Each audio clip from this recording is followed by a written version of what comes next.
அப்படியே நெஞ்சுக்கு தூக்கம் வரும் ஒரே ஏந்தா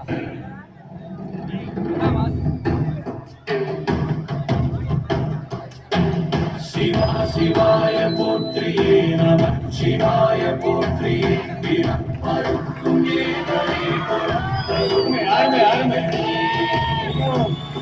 அருமையாக அழகா சொல்லிட்டாரு.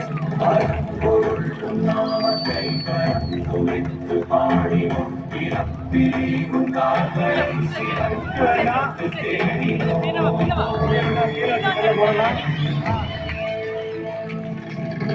யாரு இவ கல்ல தூக்கி போறாரே உள்ள போல தோடும் மேல உள்ள தூக்கி போறாரே போத கைய கால ஓடல கங்கையை தாண்டி அடிக்கிட்டு